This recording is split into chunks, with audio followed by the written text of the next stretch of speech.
iPhone XR screen replacement. Welcome to Repairs to Go channel. Shout out to board vlogger and Madeline Wilkins, long-time member of this channel. If your iPhone XR screen is cracked, not responding to touch, or not showing a picture when your phone is powered on, use this guide to restore your iPhone to working order with a new screen. This guide is meant to be used with complete replacement screens only. The replacement screen should come pre-mounted on a frame and have a thin metal LCD shield pre-installed on the back. If that LCD shield is missing, follow this more in-depth guide to replace the screen while keeping your old LCD shield. Remove the two 6.7mm long pentalobe screws at the bottom edge of the iPhone. And don't forget to power off your iPhone before beginning disassembly. Opening the iPhone will compromise its waterproof seals. Have replacement seals ready before you proceed past this step, or take care to avoid liquid exposure if you reassemble your iPhone without replacing the seals. Create a small opening gap on the lower edge of the iPhone and use heat gun or a dryer to help soften the adhesive securing the display, making it easier to open. Insert an opening pick under the screen and the plastic bezel, not the screen itself. The watertight adhesive holding the display in place is very strong. Creating this initial gap takes a significant amount of force. If you're having a hard time opening a gap, apply more heat and gently rock the screen up and down to weaken the adhesive until you create enough of a gap to insert your tool. Slide the opening pick around the lower left corner and up the left edge of the iPhone, slicing through the adhesive holding the display in place. Open the iPhone by swinging the display up from the left side, like the back cover of a book, while gently pulling or wiggling the display down in the direction of the lightning port. Remove the two 1.2mm screws securing the display connector bracket. Also, remove three 1.2mm screws securing the battery connector cover bracket.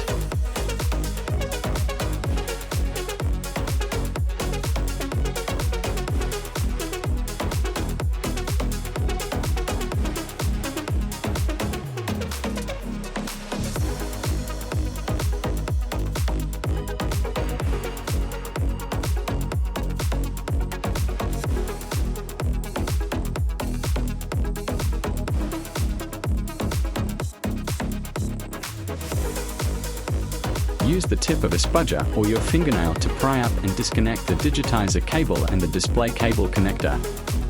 Use the point of a spudger or your fingernail to pry the battery connector straight up out of its socket. Unscrew the logic board connector cover. Remove the 5 screws securing the logic board connector bracket to the rear case. Be careful not to lose the smaller bracket clipped onto the edge. It's secured with a small clip and is easy to accidentally knock off of the larger bracket. Try not to damage the black silicone seal surrounding this and other board connections. These seals provide extra protection against water and dust intrusion. Don't try to fully separate the display yet, as several fragile ribbon cables still connect it to the iPhone's logic board. Lean the display against something to keep it propped up while you're working on the phone. Remove the display assembly. The combined earpiece speaker and the sensor assembly affixed to the back of the display is paired to your individual iPhone from the factory, so you must transfer it from your old display to your new one during any display replacement. It contains the flood illuminator, which is part of the biometric Face ID security feature. If it is damaged or replaced, Face ID will cease to function, so take extra care not to damage any of these components during this procedure. If damaged, only Apple can restore Face ID function. The True Tone functionality is disabled after a screen replacement, even when using an original Apple screen. However, if you have a JCID tool programmer, you can transfer the True Tone function program from the old screen to your new screen replacement. If you want to purchase the JCID programmer tool, there's a link in the description below.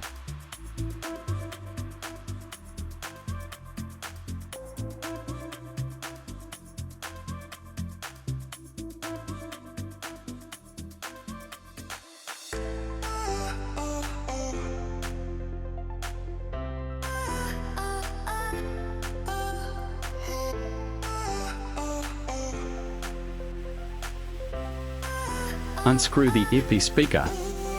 Remove the 4 screws securing the speaker sensor assembly to the back of the display.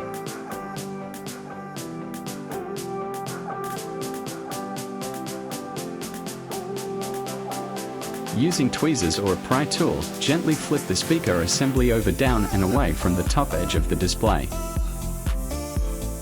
The speaker remains attached via a very thin flex cable. Be careful not to strain or damage the cable. You can also pry up the camera frame assembly in order not to damage the microphone and the proximity sensor. Use a hairdryer or a heat gun applied to the top front of the display for about a minute in order to soften the adhesive securing the sensors.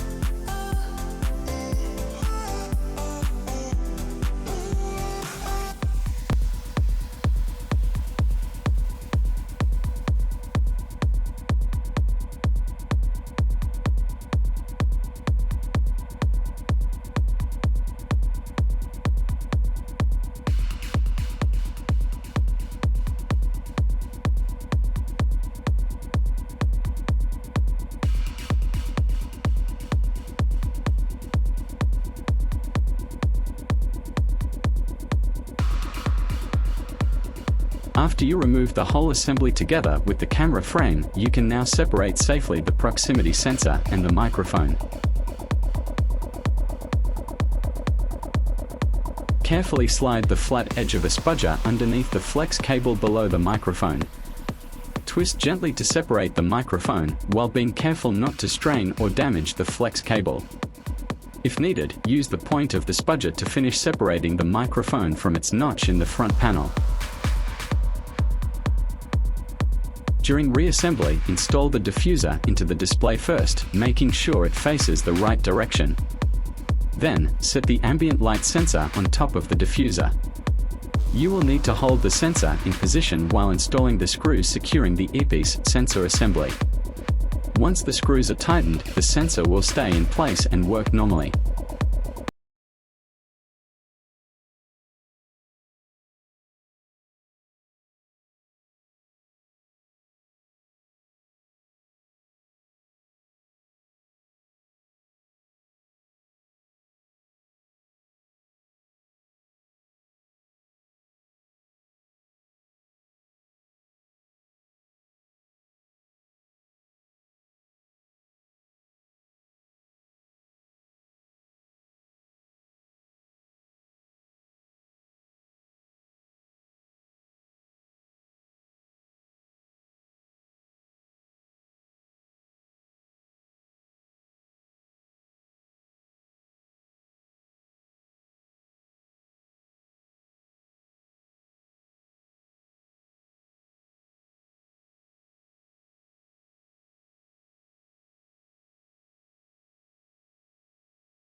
Carefully lay the display in position, align the clips along the top edge, and carefully press the top edge into place before snapping the rest of the display down.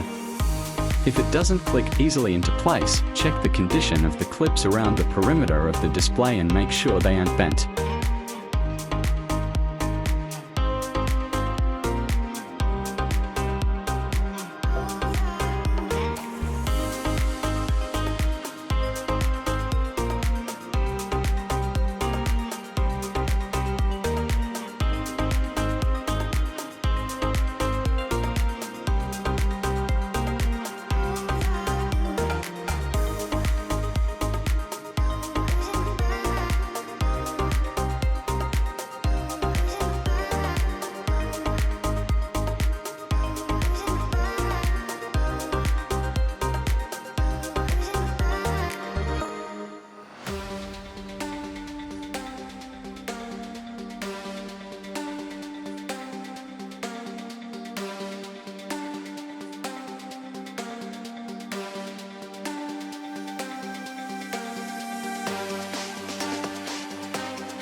You are watching Repairs to Go channel.